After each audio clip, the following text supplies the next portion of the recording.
প্রখর রৌদ্র নিয়ে রাস্তায় কর্তব্যরত পুলিশ ও সিভিকদের জন্য ওআরএস সহ ঠান্ডা পানি প্রদান। সকাল 10টা না বাজতেই 42 থেকে 44 ডিগ্রি তাপপ্রবাহের দাপাদাপি। অন্যদিকে আসন্ন লোকসভা নির্বাচন উপলক্ষে বিভিন্ন রাজনৈতিক দলের কর্মসূচি। সেই প্রেক্ষিতে গরম থেকে কঠিন গরমের মধ্যে জেলায় জনজীবনে চলাচল লক্ষণীয়। তাপমাত্রার উপর সবসময় রয়েছে আবহাওয়া দপ্তরের নজর। জনমানুষের সচেতনতা হিসেবে সবসময় জারি করা হচ্ছে সতর্কতা। তবুও বিভিন্ন পেশা এবং বিভিন্ন জরুরি কাজের তাগিদে প্রখর রৌদ্র উপেক্ষা করেই রাস্তায় বের হচ্ছেন সাধারণ মানুষ। পাশাপাশি কর্তব্যরত পুলিশ ও সিভিকদের ঠাঁ রৌদ্র মাথায় নিয়েও কর্তব্যে অবিচল থাকার চিত্র পরিলক্ষিত। বিশেষ করে রাস্তার মধ্যখানে ট্রাফিক পুলিশ ও সিভিকদের মাথায় মুখে কাপড় বেঁধে স্ট্যাচু অবস্থায় দণ্ডায়মান।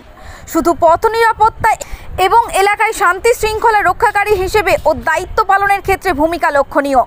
পুলিশ ও সিভিকের এহেন কাজে তাদের পাশে দাঁড়ানোর তথা কিছুটা হলেও কষ্ট লাঘবের লক্ষ্যে মোরগ্রাম থানার ওসি মোহাম্মদ মিকাইল মিয়ার আন্তরিকতায় থানা এলাকায় বিভিন্ন স্থানে কর্তব্যরত সকল সিভিক ভলেন্টিয়ার্স ও অন্যান্য পুলিশ কর্মীদের একটি করে শীতল পানীয় জলের বোতল ও 1 প্যাকেট করে গ্লুকন্ডি তুলে দেওয়া হয় বুধবার।